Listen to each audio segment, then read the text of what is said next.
Hi friends. आज mister Praveen Mohan ji की 3 video को थोड़ा डिस्कस करेंगे। मैं पर्सनली प्रवीण मोहन जी का बहुत बड़ा फैन हूँ।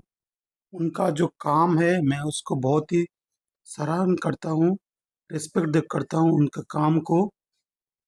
आज मैं उसको कोई डिबंक करने नहीं बैठा हूँ।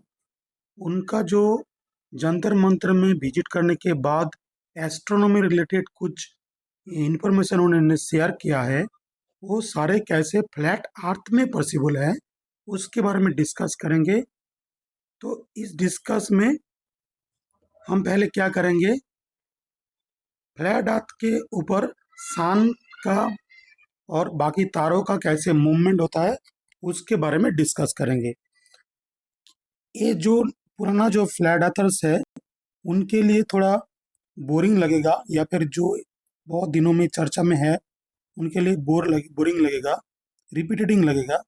लेकिन पहले 5-10 मिनट हम इसको डिस्कस इसलिए करेंगे क्योंकि कोई भी वीडियो में अगर फर्स्ट टाइम कोई बंदा फ्लैट अर्थ के बारे में सुन रहा है तो उनके लिए भी कुछ इन्फॉर्मेशन होना चाहिए, और जो बहुत दिनों से फ्लैट अर्थ के ऊपर चर्चा कर रहे हैं तो उसके लिए भी कुछ होना चाहिए।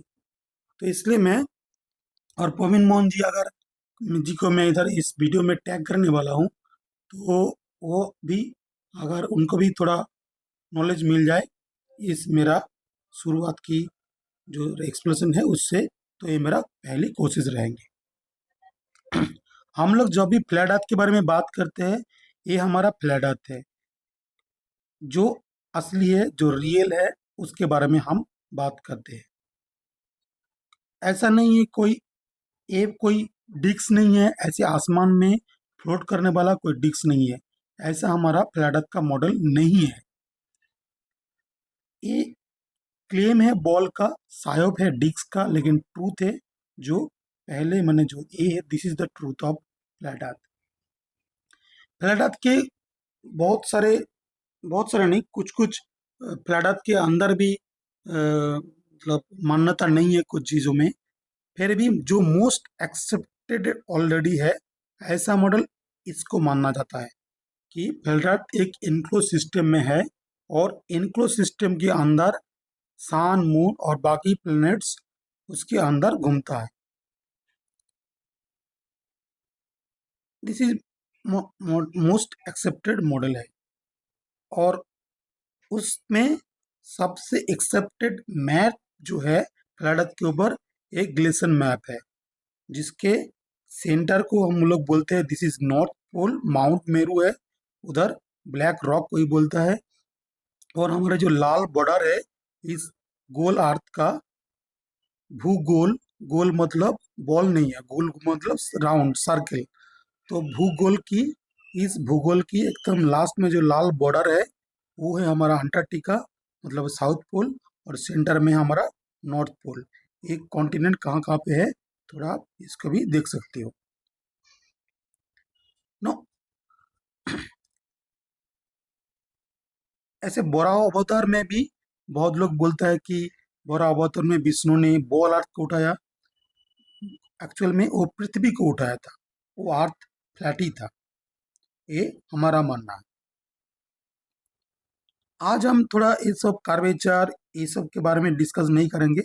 हम मेनली आज ये कार्वेचर लॉन्ग डिस्टेंस फोटोग्राफी कैसे फ्लैट अर्थ को प्रूव करता है उसके बारे में बात ज़्यादा नहीं करेंगे, या फिर पुराण में कैसे ऊपर में कितना ताल है, नीचे में कितना ताल है, ये श्रीमद् भागवत में भी आज डिस्कस नहीं करेंगे। आज हम सिर्फ सान के ऊपर रहेंगे, बात करेंगे। तो सान मून ऐसे घूमता है फ्लैट अर्थ के ऊपर, एक सर्कुलर पाथ ट्रैक में घूमता है। ऐसा हमारा फ्लैट अर्थ के ऊपर हमारा जो मॉडल है वैसा है। ये सारे जो प्लेनेट है, ये प्लेनेट ऐसे उस जो ट्रैक है, जो एकदम रेड वाला जो ट्रैक है वो हमारा ट्रॉपिक ऑफ कैंसर है, येलो वाला जो सर्कल है वो है इक्वेटर, और लास्ट में जो ब्लू वाला है वो that is Tropic of Capricorn, और लास्ट में व्हाइट वाला जो रिंग है that is Antarctica, that is South Pole. उसके ऊपर पैरेलली, उससे पैरेलली अपना अपना ट्रैक में ये सब प्लैनेट, सन मरकरी जो भी है, तारे सब उसके पैरेलली ऊपर घूम रहे हैं, और बीच में हमारा है उधर माउंट मेरू। ठीक है।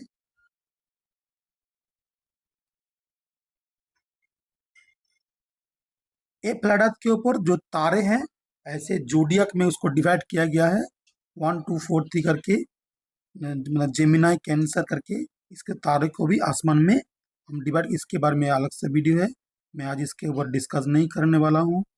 ऐसा आप तारे के ऊपर, तारे जो है कैसे कैसे घूमता है, उसके आप देख सकते हो किसी दूसरे दिन।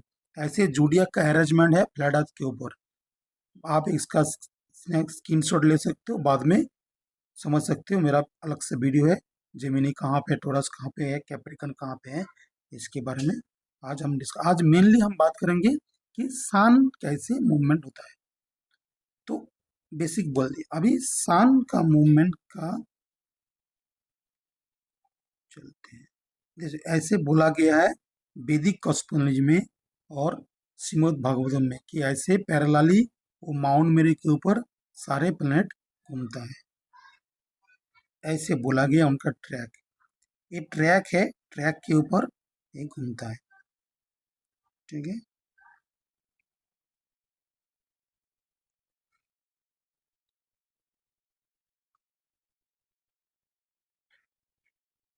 चलिए इस वीडियो को थोड़ा देख लेते हैं। Where does the sun go if the earth is flat? Well, the sun neither rises nor sets, but travels in a clockwise circuit from east to west, and only appears to rise and set due to perspective. The sun disappears at the vanishing point of human perspective on the horizon where the ground meets the sky, and since the sun is not 93 million miles away, I repeat, not 93 million miles away, but much closer and smaller, the light emanating from the sun only illuminates about half of the flat plane at once as it makes its daily journey.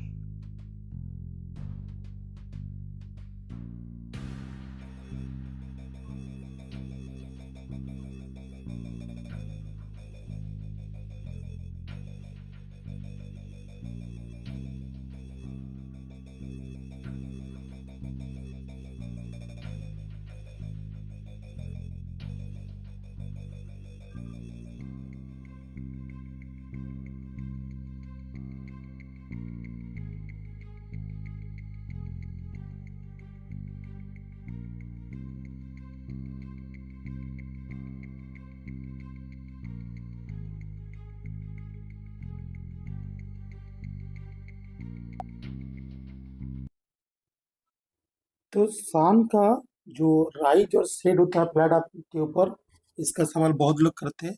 उसका explanation है perspective.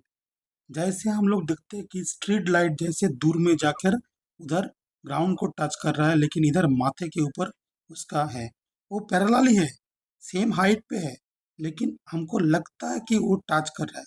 This is due to perspective, और उसी perspective की वजह से सन का rise set होता है, पैरेलली जाता है, लेकिन हमको लगता है वो सेट हो रहा है। उसी के कारण हमको दिखता है कि दूर में, कुछ ही दूर में जैसे आसमान ग्राउंड को टच कर रहा है। This is due to perspective. तो पर्सपेक्टिव की वजह से हमारा सनराइज सनसेट होता है, और हमारा आंखों का जो व्यू एंगल है उसके वजह से जो सी जो भी है, मतलब होराइजन पे डिसअपेयर होता है, इसके कारण होता है परसेप्टिव की वजह से, वैनिशिंग पॉइंट की वजह से, हमारा ऑप्टिकल होराइजन की वजह से। और वैदिक कॉस्मोलॉजी में ऐसे बोला गया है।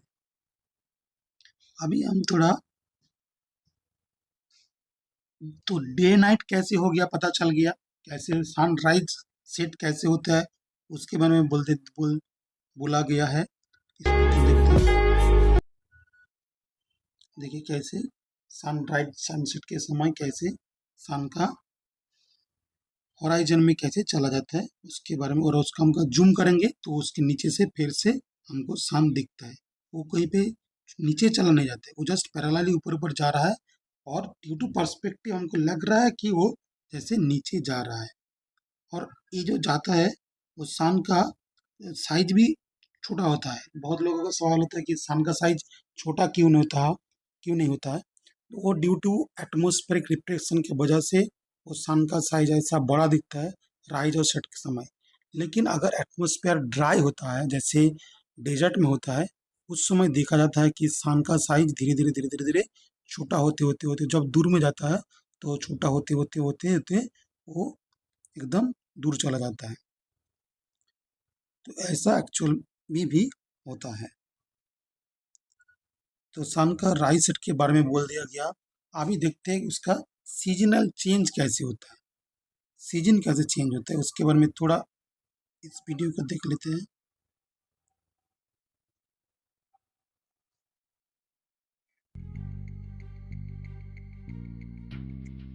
What about the seasons?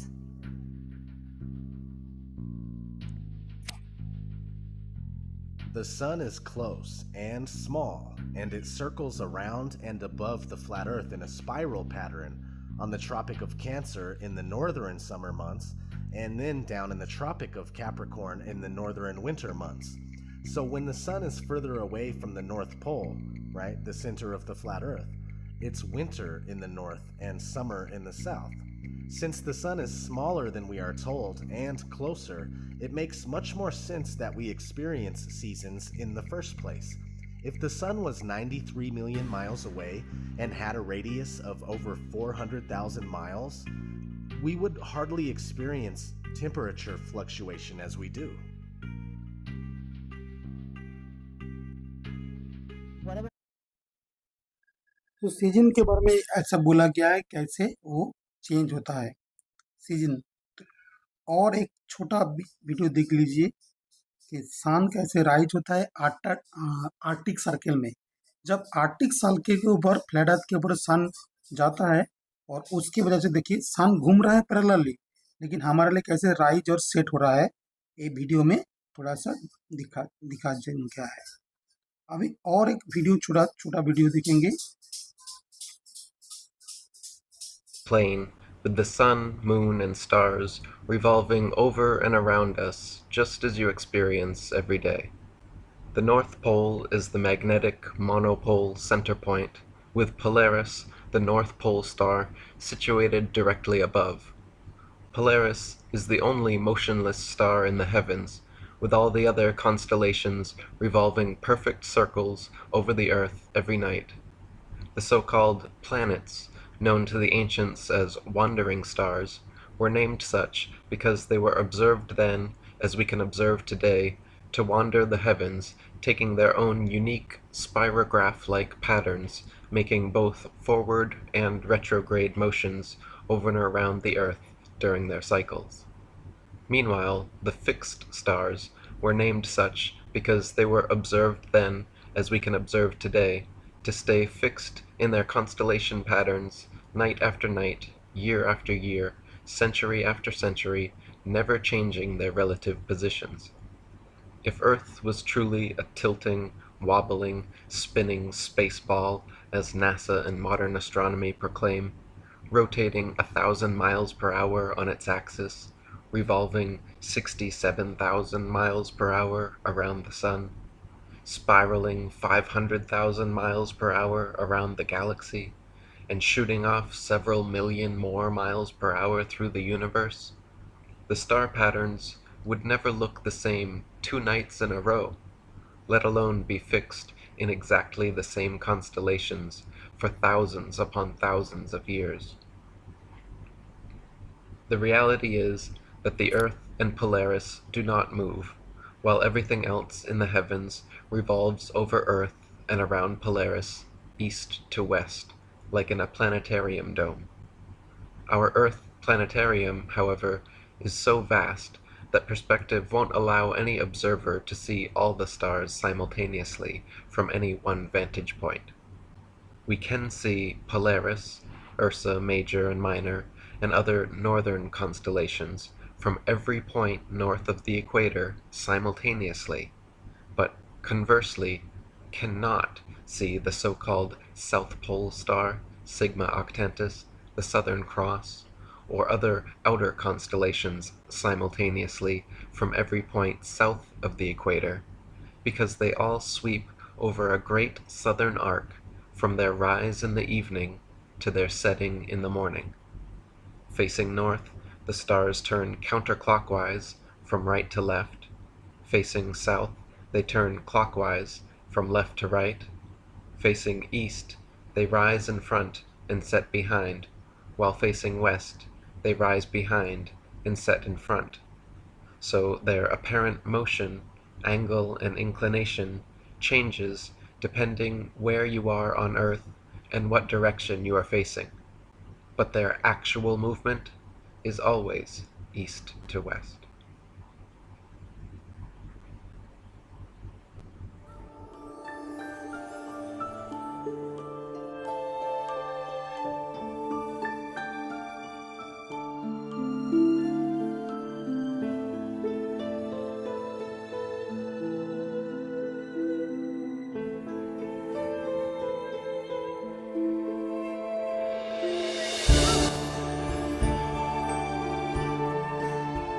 मैं इधर रुक के थोड़ा बोलना चाहता हूँ। देखिए, जो स्टार्स है, सन है, सभी ऊपर में देखिए, ऊपर में जो प्लेट है ऐसे पैरेलली है, लेकिन ड्यू टू हमारा पर्सपेक्टिव वो ऐसा डोम जैसा दिखता है। वो ऐसा डोम जैसा है नहीं। असल में क्या है, ऊपर में जो आपको पैरेलली दिख रहा है, ऊपर में पैरेलली घूम रहा है, लेकिन हमारा पर्सपेक्टिव, हमारा आंखें गोल है, उसका जो व्यू है वो गोल है। इसलिए हम पर्सपेक्टिव की वजह से वो एक पर्सनल डोम एक तैयार करते हैं, जो हम असल में रियल वर्ल्ड में जो दिखते हैं, दैट इज आवर पर्सनल डोम। जो ये येलो मैन खड़ा है उसके ऊपर जो डोम है, लेकिन दैट इज नॉट एक्चुअल में है। एक्चुअल में क्या है, ऊपर में ऐसे पैरेलल है, ऊपर में जो दिखता है दैट इज पैरेलल।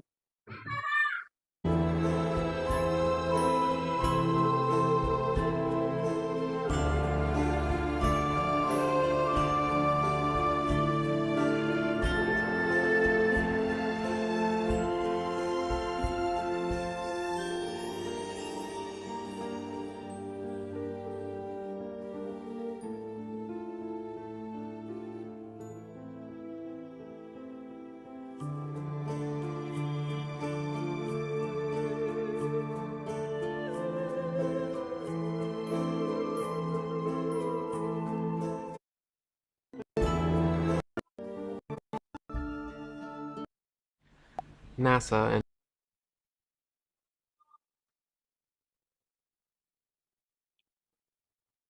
तो क्या पता चला, ऐसे सन मून ऊपर में पैरेलली जा रहा है, लेकिन हमारा पर्सनल डोम की वजह से हम उसको ऐसे देख रहे हैं। ये हो गया हमारा सन ऐसा छोटा भी होता है, हमारे पास प्रूफ भी है। ये हमारा हो गया जो जो रियल फ्लैट अर्थ का है उसका मेजरमेंट भी है, आप इसको देख सकते हैं। तो चलते हैं, इसमें थोड़ा कुछ सवाल आता है तो मैं इसको थोड़ा ड्रॉ करके दिखाता हूँ आपको, कैसे कैसे सवाल आता है इसमें। इसमें लोग पूछते हैं कि ये जो फ्लैट अर्थ ऐसा है, ऐसे घूमता है, और सन इधर घूम रहा है, ऐसे ऐसे ऐसे सन घूमता है इसके ऊपर से, इक्वेटर के ऊपर से।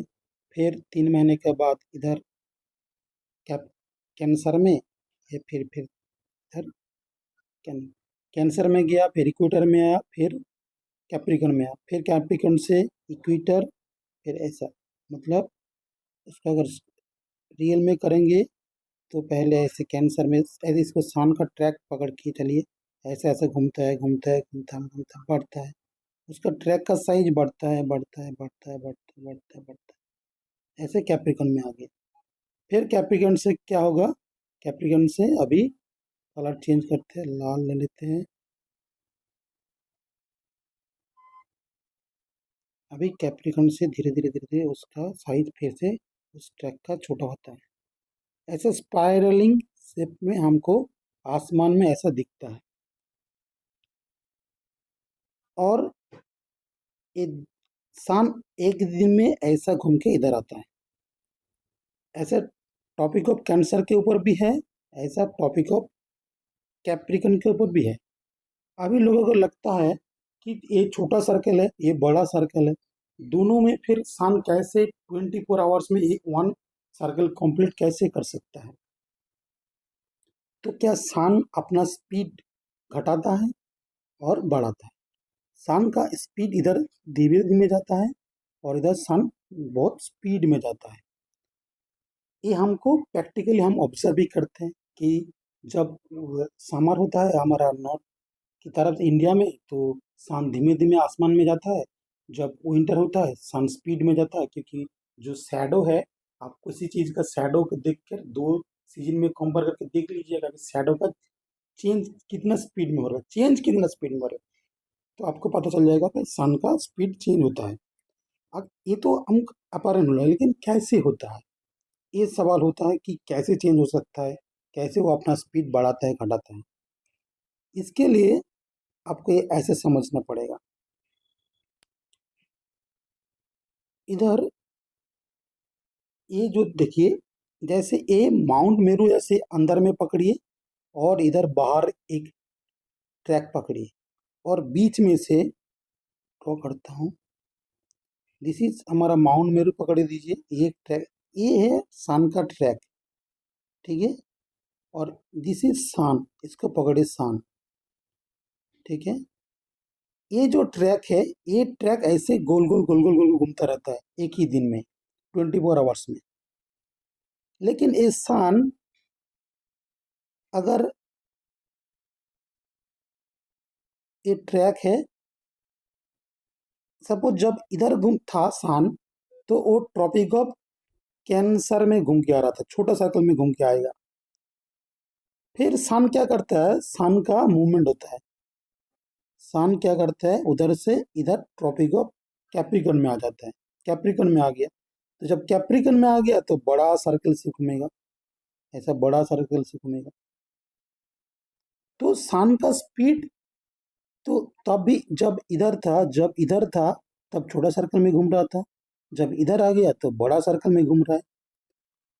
तो दोनों तरफ समय ही, जब इधर विंटर है, इधर जब सब इधर समर है, जब इधर विंटर है, ये जब दिसंबर महीना है, ये भी जून महीना है, दोनों जगह प्लेस में ही सन 24 आवर्स में ही वन सर्कल कंप्लीट करेगा। ये वन जो रोटेशन है कंप्लीट करेगा। क्यों करेगा?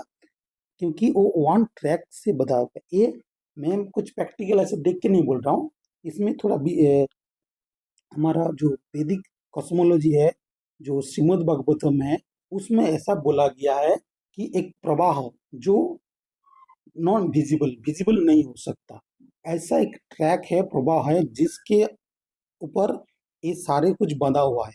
उस प्रवाह के ऊपर सन अपना इधर जाता है, फिर उधर जाता है, इधर जाता है, उधर जाता है, मतलब उधर इस बार आता है, इसको बोलता है उसका दक्षिणायन।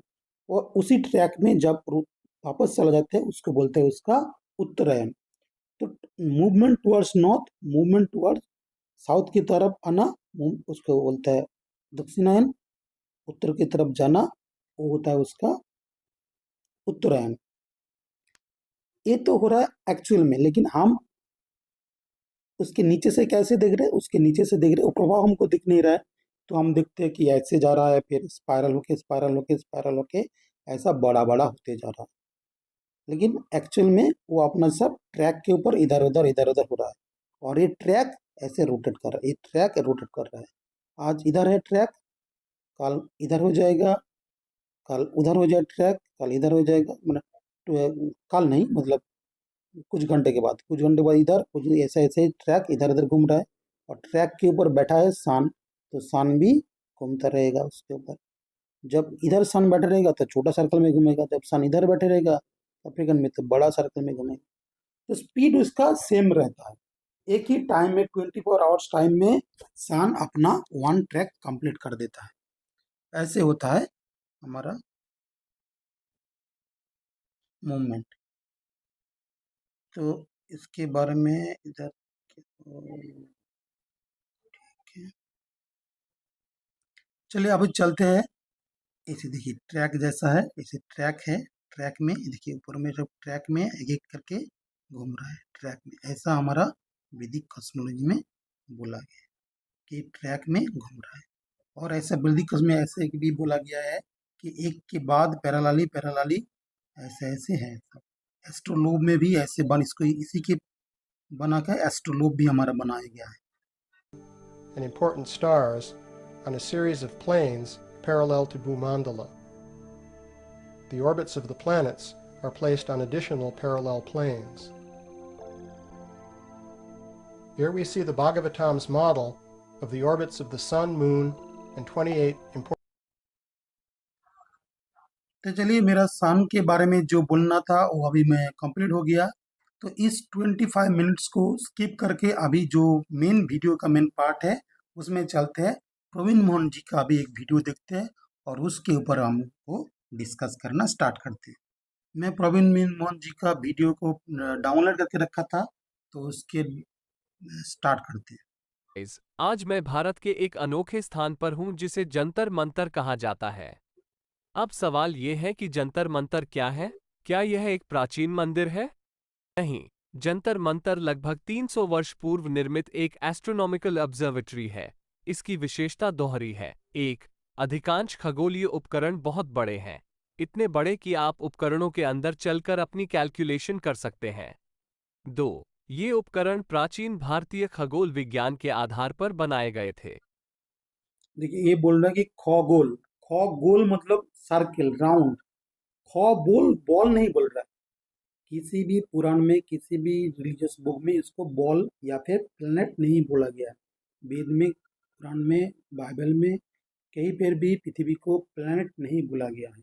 अर्थ is not a planet, it's a plane where we live, on which we live. Jantar Mantar में बनाया गया सबसे पहला यंत्र यही है। क्या आप बता सकते हैं कि यह क्या है? जैसा कि आप देख सकते हैं, यहाँ कुछ भी नहीं है।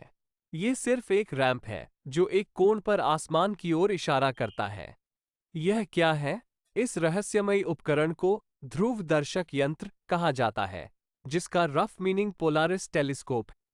तो इस पोलारिस टेलीस्कोप को बनाया गया है बहुत साल पहले। ये बोल रहा है कि 300 साल पहले बनाया गया है। क्या किसी किसी जगह में तो 1000 साल से भी पुराना ध्रुव टेलीस्कोप है, जहाँ से ध्रुव को मतलब पोल स्टार को दिखाया जाता है।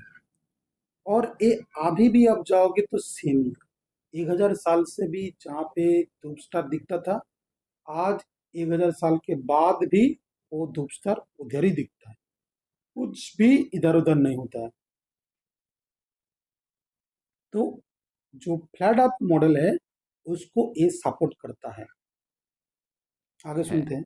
हर रात 8 बजे से सुबह 5 बजे के बीच अगर आप अपनी नज़र यहाँ इस स्थान पर रखेंगे तो आपको पोलारिस या उत्तरी तारा ठीक दूसरी ओर दिखाई देगा। इसे सबसे पहले क्यों बनाया गया? क्योंकि सूर्य, चंद्रमा, ग्रहों और अन्य सभी तारों के विपरीत उत्तरी तारा ही एकमात्र ऐसा तारा है जो स्थिर रहता है। बाकी सब कुछ घूमता रहता है, लेकिन उत्तरी तारा। तो देखिए, ऊपर में जो हमारा आसमान है वो घूमता है, आसमान के साथ जो तारे हैं, प्लैनेट है, सब वो घूमता है, अर्थ नहीं घूमता है। उत्तरी आकाशीय ध्रुव या एक्सिस ऑफ रोटेशन के साथ लगभग पूरी तरह संरेखित रहता है। ये हमको स्कूलों में पढ़ाया गया है कि वो जो बॉल के ऊपर उसका पोल स्टार ऐसे मैं ये आसमान क्यों कहता हूं कि उन्होंने इसे पहले बनाया? इसके बिना आप कुछ और नहीं बना सकते। अब चलिए समय में पीछे चलते हैं 1000 साल पहले। मान लीजिए कि आप यात्रा कर रहे थे और रास्ता भटक गए और सूरज डूब गया। आप दिशाएं कैसे बताएंगे और घर कैसे लौटेंगे? सबसे पहले आपको उत्तरी तारा ढूंढना होगा। ये सबसे पहली चीज होगी जो की जानी चाहिए, क्योंकि इसके अलावा बाकी सब चीजें चलती हैं, है ना? एक बार जब आप उत्तरी तारे का पता लगा लेते हैं, तो अब आपके पास चारों दिशाएं हैं। फिर आपको वापस जाने का एक मोटा अंदाजा हो जाएगा, और फिर आप अधिक सटीक होने के लिए अन्य सितारों, नक्षत्रों और चंद्रमा का उपयोग कर सकते हैं। और याद रखें, जंतर मंतर प्राचीन खगोल विज्ञान पर आधारित है, इसलिए उन्होंने उसी तकनीक का पालन किया। पहले उन्होंने इसे बनाया और अब इसमें चारों दिशाएं और आकाशीय ध्रुव होंगे। अब अगर मैं अपने घर पर इस प्राचीन यंत्र को फिर से बनाऊं, तो क्या ये काम करेगा? और आप कहेंगे, प्रवीण, इसमें फिर से बनाने जैसा क्या है? ये तो बस एक रैंप है ना? नहीं, अगर मैं जंतर मंतर से रैंप ले जाऊं और इसे अपने घर में लगाऊं, तो मैं ध्रुव तारा नहीं देख पाऊंगा। ये काम नहीं करेगा। इसलिए मुझे इसे इस तरह से मॉडिफाई करना पड़ा कि यह इस तरह दिखे। ये ध्रुव दर्शक यंत्र है जिसे मैंने फिर से बनाया है।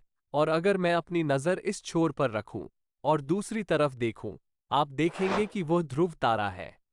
मैंने अंत में एक स्कोप लगाकर इसे थोड़ा सा फैंसी बना दिया है। मैंने अंत में एक स्कोप और क्रॉस हेयर लगाकर इसे थोड़ा सा फैंसी बना दिया है। लेकिन यह वही बात है। और आप वहां ध्रुव तारा देख सकते हैं। वैसे आजकल दिन के समय भी आप ऐप्स का उपयोग करके पोलारिस सहित किसी भी तारे की स्थिति देख सकते हैं। तो मैंने इसे सक्सेसफुली रिक्रिएट किया है। लेकिन आप देख सकते हैं कि यह कोण जंतर मंतर पर होने वाले डिवाइस के कोण से बहुत छोटा है। देखिए, इधर से शुरू करते हैं हमारा बात। ये जो पोलारिस के जो टेलीस्कोप है, इसका एंगल, एक एंगल मेजरमेंट हो रहा है इधर, और इसका जो बेस लाइन है, दिस बेस लाइन ये वाला लेकिन फ्लैट है, स्ट्रेट है। दिस ऊपर का जो लाइन है उसको बोलता है लाइन ऑफ साइट, और नीचे वाला जो लाइन है वो है हॉराइजेंटल लाइन। ये हॉराइजेंटल बेस लाइन है, ये फ्लैट है, स्ट्रेट है, ये कोई कार्व नहीं है। अगर आप बोलेंगे तो छोटा एक चीज है, इसमें कार्व कैसे होगा, आर्क तो बड़ा है। लेकिन ये एंगल का स्ट्रेट लाइन जा कहाँ रहा है, वो पोलारिस की तरफ, पोलारिस जहाँ पे है उसी उसके परपेंडिकुलर करके बनाया जाता है। इस जो एंगल है, इस एंगल को ऐसे बनाया जाता है, तो इसको टच करेगा, पोलरिस का जो जीपी है उसको टच करेगा, ऐसा इसको बनाया जाता है।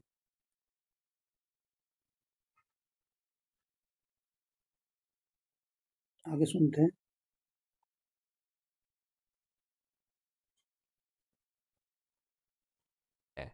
ऐसा क्यों है ना? मूल उपकरण उत्तर भारत में जयपुर के जंतर मंतर पर है। और मैं चेन्नई में रहता हूं, जो लगभग 1200 मील दूर है। जयपुर में उत्तरी तारे का कोण 27 डिग्री है। चेन्नई में उत्तरी तारे का कोण केवल 13 डिग्री है। इसलिए मुझे अपने घर पर इस कोण को लगभग 50 ये जो उत्तर दो जगह का उन्होंने बात बताया कि उत्तरी कैसे तारे सुनते हैं। का कोण 27 डिग्री है। चेन्नई में उत्तरी तारे का कोण केवल 13 देखिए, दो जगह में दो अलग अलग कोण एंगल है। ये कैसे एंगल चेंज हो रहा है? अभी जो वॉल अर्थ में विश्वास करते हैं वो लोग क्या बोलेगा कि ये जो कार्वेचर है अर्थ का, इसके वजह से एंगल है। लेकिन फ्लैट अर्थर्स और जो रियलिटी है वो क्या है, this is due to perspective. जब भी दूर में आप जाते हैं तब भी ये एंगल छोटा होता है। जब भी आप उसका नजदीक जाओगे, जब इधर से लेते जाएंगे तो वो स्ट्रेट होगा, जब दूर में जाएंगे तो वो कार्व हो जाएगा। प्लेन लेकिन एक ही है, और दूर में जाएंगे कार्व हो जाएगा। ऐसा क्यों हो रहा है कि ड्यू टू पर्सपेक्टिव। पर्सपेक्टिव क्या है, फिर से समझा देता हूँ। पर्सपेक्टिव क्या है, ये पैरेलली है, ये पैरेलली है, लेकिन जब एक बंदा इसको इधर देखेगा तो उसको हाइट में दिखेगा, लेकिन वो पैरेलल अभी डूम जैसा ऐसे कार्व हो जाएगा, ऐसा पैरेलली उसको कार्व हो जाएगा। ये होता है पर्सपेक्टिव। जैसे मैंने अपना इसमें दिखाया था,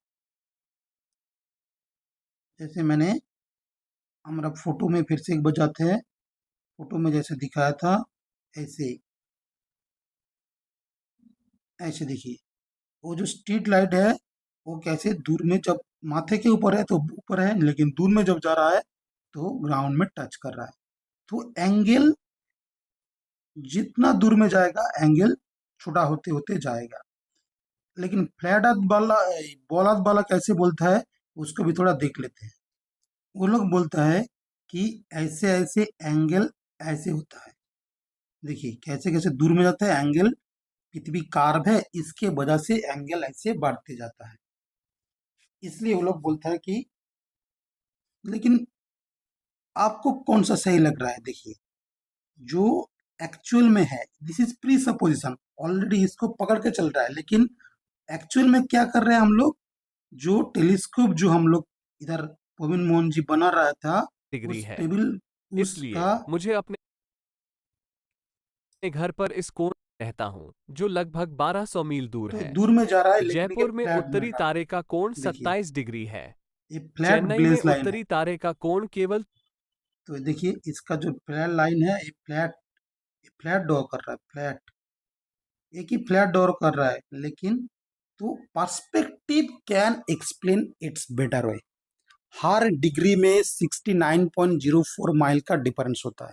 एक डिग्री इधर 27 है, इधर 13 है, तो 14 डिग्री का डिफरेंस हो गया। 14 इंटू 69.05 मल्टीप्लाई कीजिए, जितना होता है इन दोनों का जगह का डिफरेंस उतना ही डिस्टेंस का है। ये जयपुर का चेन्नई का डिस्टेंस अगर आपको जानना है, तो ये जो 14 डिग्री इंटू कैलकुलेटर ढूंढते हैं,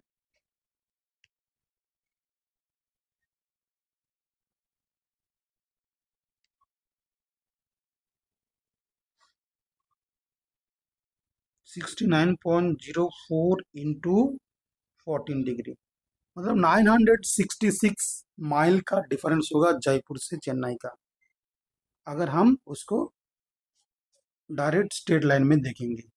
ये है फॉर्मूला हमारा फ्लैट अर्थ के ऊपर। ये 610 का मेजरमेंट के साथ ग्राउंड का जो रिलेशन है उसका फॉर्मूला।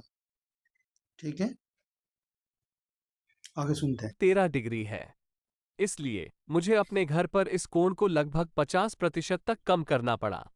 इसलिए यदि मैं जयपुर से रैंप लेकर चेन्नई में रखूं, तो मुझे ध्रुव तारा दिखाई नहीं देगा, वो कहीं और इशारा करेगा।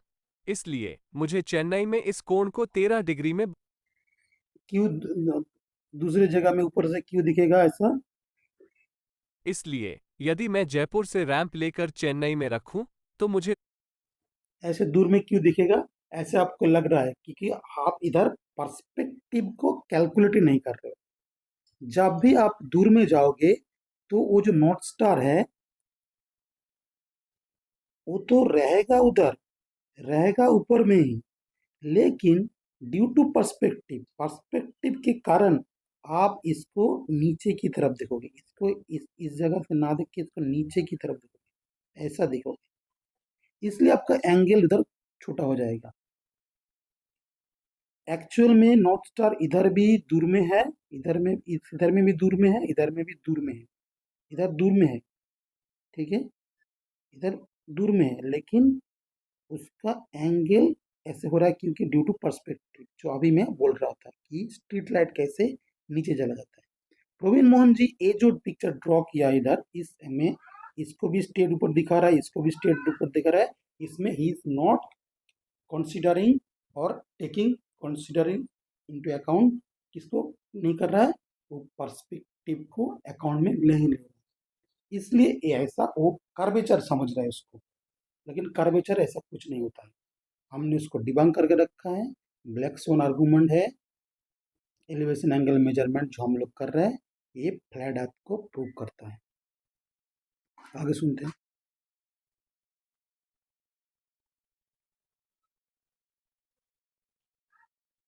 ध्रुव तारा दिखाई नहीं देगा, वो कहीं और इशारा करेगा। इसलिए मुझे चेन्नई में इस कोण को 13 डिग्री में बदलना पड़ा। अब अगर मैं आपसे पूछूं कि चेन्नई शहर का अक्षांश क्या है, क्या आप मुझे बता सकते हैं कि यह क्या है? अक्षांश ग्लोब पर हॉरिजॉन्टल रेखाएं हैं। जब हम किसी स्थान के बारे में बात करते हैं, तो हम उनसे पूछते हैं कि आपके निर्देशांक क्या हैं, आपका अक्षांश और देशांतर क्या है? तो चेन्नई शहर का अक्षांश क्या है? ये 13 डिग्री है। और जयपुर शहर का अक्षांश क्या है? ये जो अक्षांश हो रहा है, लैटिट्यूड जो हो रहा है, ये उस पर्सपेक्टिव की वजह से जो तारों का नीचे की तरफ चला जाना, पोल स्टार को पकड़ के ये सब लैटिट्यूड मापा गया है। Elevation angle to the pole star, elevation angle की जो बेस लाइन है वो स्ट्रेट है, वो फ्लैट है, फ्लैट हॉराइजेंटल बेस लाइन के ऊपर से एलिवेशन एकदम फ्लैट हॉराइजेंटल बेस लाइन के ऊपर से एलिवेशन एंगल मापा जाता है।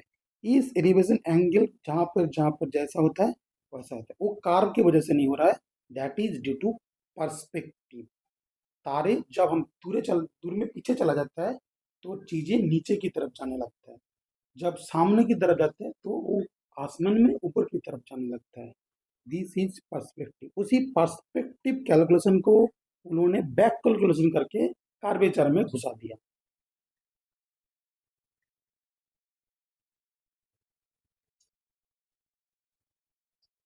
है ये 27 डिग्री है।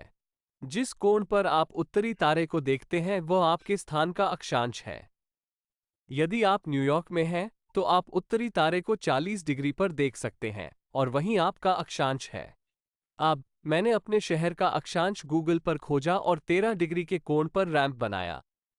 इसको अगर हम फ्लैट अर्थ के ऊपर ड्रॉ करेंगे तो ऐसा होगा।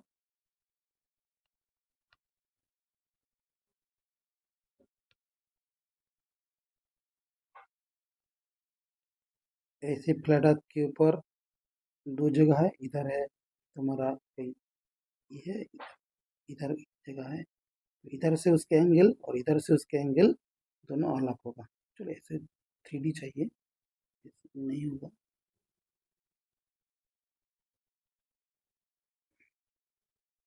ऐसे दो जगह में उसका एंगल अलग अलग होगा due to perspective.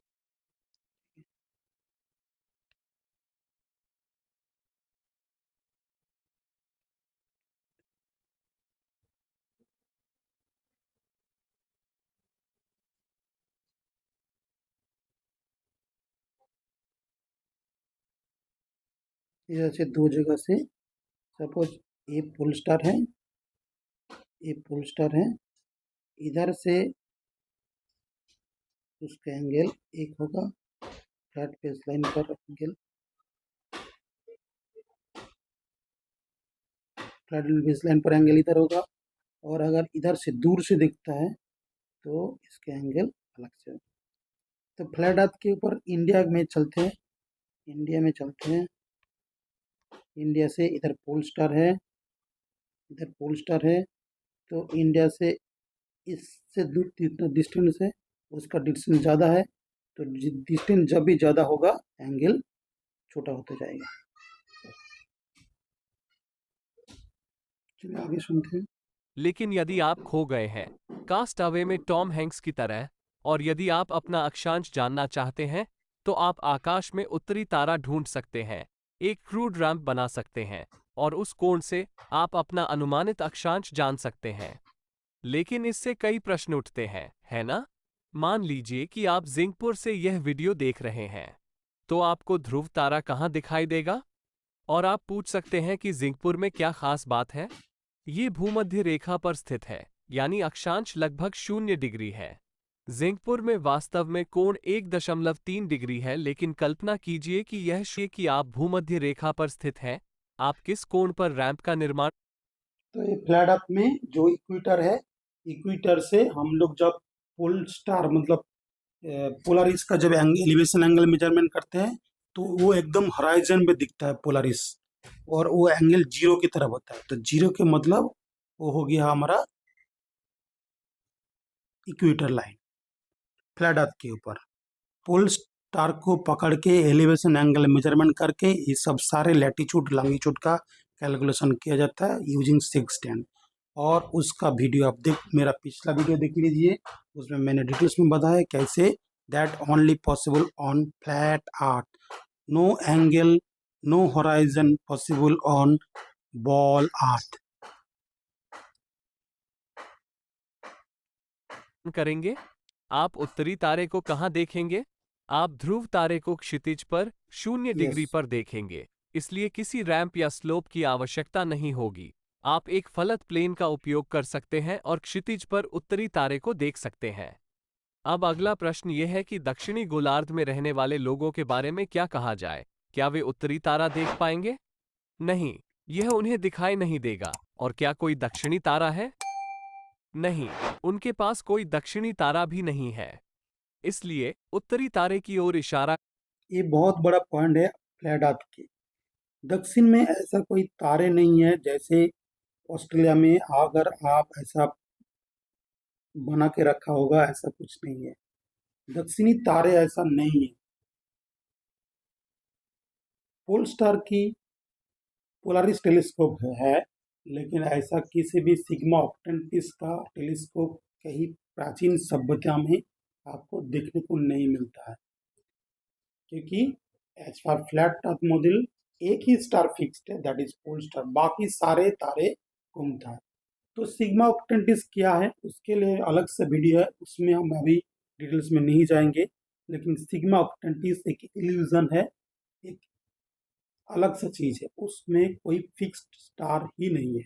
That is also due to perspective, due to vanishing point, due to merging of the all star in long distance. करते हुए एक साधारण रैंप से हम खगोल विज्ञान के बारे में बहुत सी बातें समझ सकते हैं।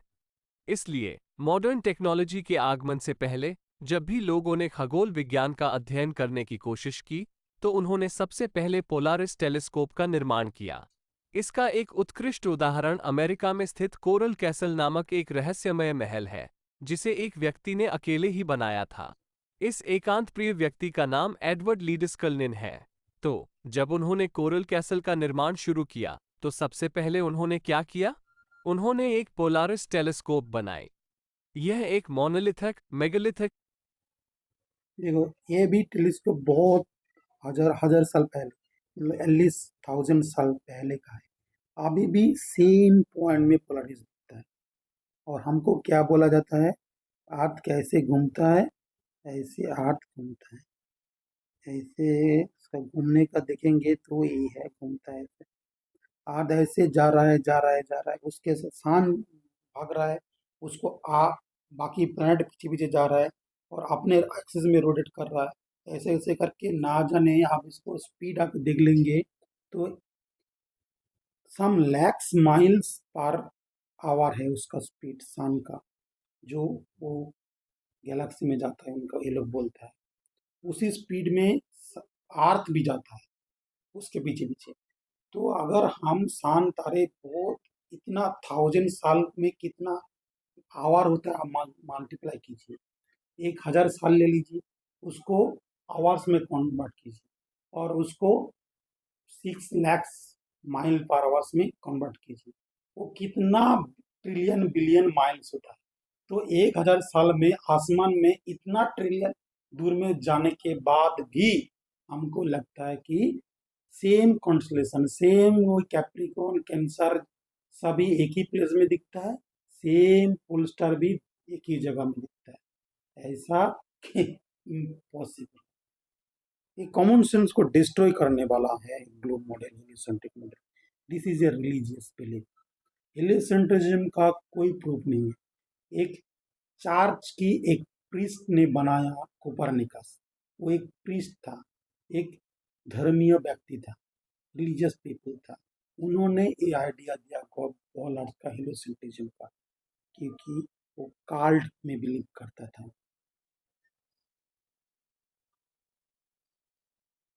टेलीस्कोप है जो उत्तरी तारे की ओर इशारा करती है।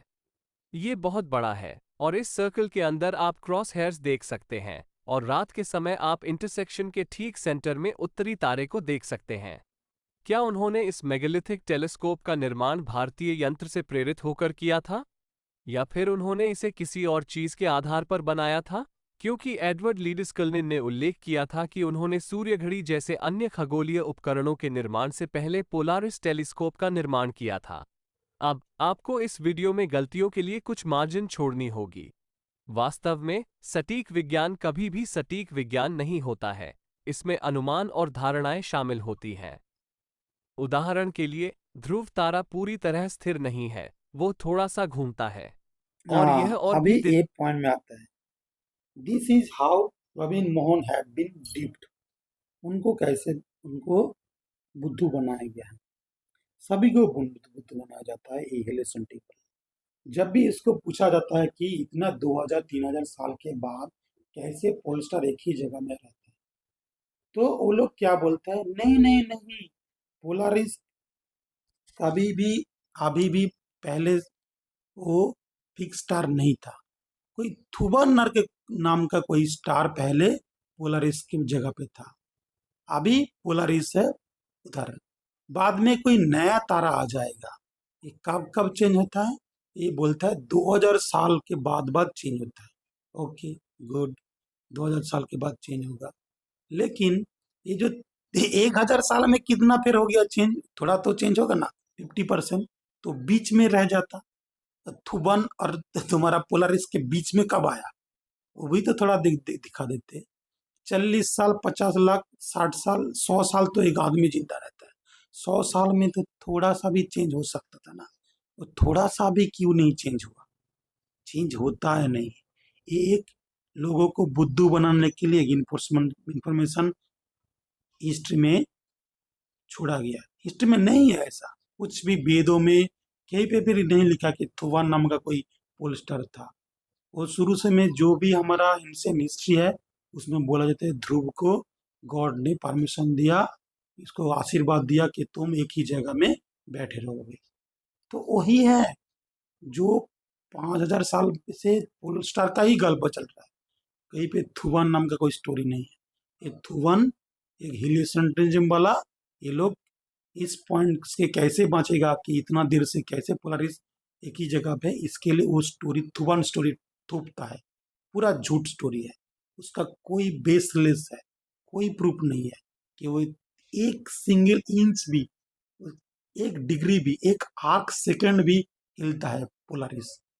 आपका टेलीस्कोप के बना अर्थ इतना घूमता है, एक बॉल्स के ऊपर एक पोलरिस। मैं क्या क्या बोलना चाहता हूँ, इधर ड्राइंग करके थोड़ा दिखाना चाहता हूँ। एक बॉल है, उसके ऊपर आपका एक टेलीस्कोप लगा हुआ है, और इधर है आपका पोल स्टार। और ये बॉल का टेलीस्कोप थोड़ा देर के बाद इधर घूम गया, थोड़ा देर के बाद इधर घूम गया, थोड़ा देर के बाद इधर घूम गया।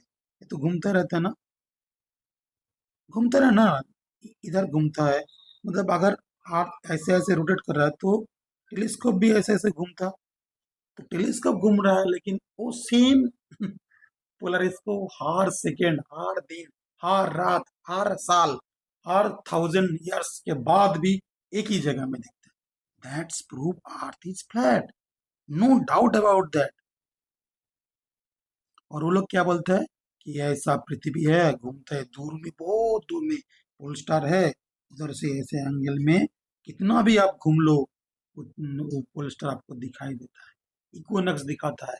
नीलेक्स ओक बोल के एक बंदा है, वो भी सब ऐसे डूब में विश्वास करने चला गया। मतलब नासा ने वो मून लैंडिंग फेक करने के बाद इन लोगों का दिमाग इतना चाट लिया ना, ये कुछ अलग सोच ही नहीं सकते हैं, कुछ अलग सोच ही नहीं सकते। नीलेक्स लोग जैसा झूठा फुलाते हैं। दिलचस्प हो जाता है क्योंकि पोलारिस हमेशा के लिए ध्रुव तारा भी नहीं रहेगा। इसलिए जब मैं कहता हूं कि पोलारिस हमेशा उत्तर की ओर इशारा करता है, तो ये केवल कुछ हजार वर्षों के लिए ही सत्य है। 5000 वर्ष पहले उत्तरी तारा, मार्गदर्शक तारा, थुबन नामक एक अन्य तारा था, और 13,000 वर्षों में वेगा नामक देखो, ये 5000 साल, 13000 साल ऐसा वो लोगों ने एस्ट्रोनॉमी में थोपा दिया है। अभी ना साला तुम 5000 बचोगे, ना 5000 साल हम बचेंगे, तो क्या होगा? इन 5000 सालों में वो लोग गॉड की क्रिएशन को हटा, मतलब छुपा कर, वो बोलेगा सब एक्सीडेंटली बिग बैंग के बाद एक्सीडेंटली सब हो गया है। एक डिस्ट्रॉय बूम फटा, और वो बूम फटने के बाद बिग बैंग फटा, फटने के बाद फिर से क्रिएट होते होते हमारा आंख क्रिएट हो गया, rod cell, cone cell create हो गया, नर्व क्रिएट हो गया, सब अपना आप ही हो रहा है। हम बंदर से ह्यूमन बन गए, ही हा हा हा, कोई गॉड नहीं। ऐसा उनका प्लान है, शैतान की प्लान है, गॉड की क्रिएशन को छुपाने के लिए, फ्लैट अर्थ को छुपाने के लिए। फ्लैट अर्थ छुप जाएगा, लोगों को बोलेगा कि तुम एक आसमान की डस्ट में भासने वाला एक पृथ्वी हो, ना जाने कितना पृथ्वी है, ना जाने कितना एलियन है, ना जाने कितने लोगों में तुम हो। तुम एक इनसिग्निफिकेंट बंदा हो, तुम्हारा कोई वैल्यू नहीं। ऐसा दिखा के तुमसे तुम्हारा गॉड का कनेक्शन छीन लेता है, तुमको शैतान की तरफ भेज देता है, तुमको एथिस्ट बना देता है। जितने सारे एथिस्ट है ना, वो बुड़बक है, बुद्धू है, लो आईक्यू वाला लोग एथिस्ट बनता है। जो साइंस बोल के जो उनको टोपी पहना जाता है, वो टोपी पहने के जो पकड़ नहीं पाता है, वो लोग एथिस्ट बन जाते हैं। और खुद को बोलता है हम लोग कितना साइंटिफिक आदमी है, कितना लॉजिकल है, रैशनल है। तुम खाक रैशनल हो, तुम लो आईक्यू वाला लोग हो जो हेलुसिनेशन बिलीव करते हैं। जो एथिस्ट होते हैं, they are stupidest man in this world. They are useless eaters है, यूजलेस ईटर्स। कोई दाम नहीं देता तुम लोग। बिल गेट्स को मालूम है तुम्हारा औकात क्या है। तुम लोग साला पृथ्वी घूम नहीं रहा है और घूमता रहा पृथ्वी को पढ़ के डिग्री पाते हो, उसके ऊपर नकरी करते हो और तुम आपको साइंटिस्ट बोलते हो। भाड़ में जाओ तुम्हारा जैसा साइंटिस्ट। चूहे की तरह मरना चाहिए तुम लोगों को, यूजलेस ईटर्स। तुम अपना दिमाग यूज नहीं करते हो, जो पढ़ाया जाता है साइंस बोल के उसको गदगद करके पी लेते हो। इसके वजह से ऐसा हाल है। तुमसे तुम्हारा असली चीज छुपाए जाने के लिए लोग आपसे बनना तुमको बुद्धू बनाया जाता है। तुम घूमते रहो इमेजिनरी वर्ल्ड में और बुद्धू बनते रहो। सच को दिखा मत देखो। हम बंदर हो, बंदर की तरह जीते रहो और मर जाओ, यूजलेस ईटर्स। कि एक नया उत्तरी तारा होगा और 26,000 वर्षों के बाद पोलारिस पुनः ध्रुव तारा बन जाएगा। ऐसा इसलिए है क्योंकि पृथ्वी एक लट्टू की तरह घूमती है। हम एक्सियल देखो प्रोसेशन कैसे जैसे कैसे फैंसी बुद्धू शब्दों बुद्धू का उपयोग नहीं बोलते। करना चाहते हैं, 26,000 लेकिन ईयर में चीजें क्या बहुत होगा? घूमती हैं। अबे तुम एक इसलिए कार्टून ऐसा देख मत रहे हो, सोचिए इसका कि कोई खगोल बेस विज्ञान नहीं में है, सब कुछ सटीक एक होगा। कुछ सटीक नहीं है। उदाहरण के लिए जंतर मंतर पर अक्षांश ठीक 27 डिग्री नहीं है, इसमें दशमलव अंक होंगे। और यदि आप प्राचीन विज्ञान को सही मायने में समझना चाहते हैं तो आपको इसे समझना चाहिए और गलती के लिए जगह छोड़नी चाहिए। और पोलारिस टेलीस्कोप वास्तव में टेलीस्कोप नहीं देखो है, ये केवल एक इस टेलीस्कोप का जो पॉइंट था उसको भी घिस घिस के मिटा दिया गया है ताकि वो थोड़ा चेंज हुआ इसको अवलोकन दिखाने उपकरण के है। लिए। लेकिन आप देख सकते हैं कि कैसे उत्तरी तारे की ओर इशारा करते हुए एक साधारण रैंप का निर्माण करके हमने बहुत सी बातें समझ ली हैं। अब आपके पास एक लंगर है जो सदैव गतिशील जटिल खगोलीय पिंडों के चारों ओर एक स्थिर बिंदु है। देखो और पृथ्वी इसके को बाद घुमा रहा आप है इस लेकिन उसको उपकरण के नहीं घुमा आधार रहा पर अन्य सभी है, उसको उपकरण बना सकते टेलीस्कोप को हैं। नहीं घुमा तो रहा है ये प्रोविन साधारण मोहन। रैंप जिसे ध्रुव दर्शक अ, यंत्र या पोलारिस टेलीस्कोप कहा जाता है, संभवतः क्या दुनिया का प्रोविन सबसे जी, पुराना खगोलीय आप उपकरण भी था। हम ऐसा नहीं जानते कि इसका पहली बार उपयोग कहाँ किया गया था। यह इजिप्ट में भी इस्तेमाल किया जा सकता था और यह किसी अन्य उत्तरी तारे की ओर भी संकेत कर सकता था। लेकिन यह उपकरण समस्त खगोल विज्ञान का प्रारंभिक बिंदु रहा होगा। मुझे उम्मीद है कि आपको यह वीडियो पसंद आया होगा। पसंद आया है। हमने इसको डिबंग भी कर दिया। आपका इस फ्लैट अर्थ में उसको कैसे एक्सप्लेन किया जा सकता है, कितना स्थिर है, कैसे उसका एलिवेशन एंगल मेजरमेंट होता है, कैसे पर्सपेक्टिव की वजह से लैटिट्यूड मापा जाता है, ना कि कोई कर्वेचर की वजह से। तो ये जो एविएशन है, नेविगेशन है, ये सारे फ्लैट अर्थ की मेजरमेंट के ऊपर डिपेंडेंट है। Earth major flat because it is flat. Earth is flat stationary plane है। इसका घूमने का कोई प्रूफ हम नहीं है, सूर्य की तरफ घूमने का कोई प्रूफ नहीं है। हमारा वेदों में, कुरान में, सभी जगह में ऐसा ही लिखा है। तो नेक्स्ट वीडियो हम करेंगे, ये अभी 1 आवर का हो गया है। तो नेक्स्ट टाइम हम दूसरा इसका जंतर मंतर का एक वॉल के ऊपर वीडियो है, उनके बारे में और डिटेल्स में फ्लैट अर्थ में दैट इज कैसे पॉसिबल है वो हम बताएंगे। अभी इस वीडियो को खत्म करते हैं। Thank you.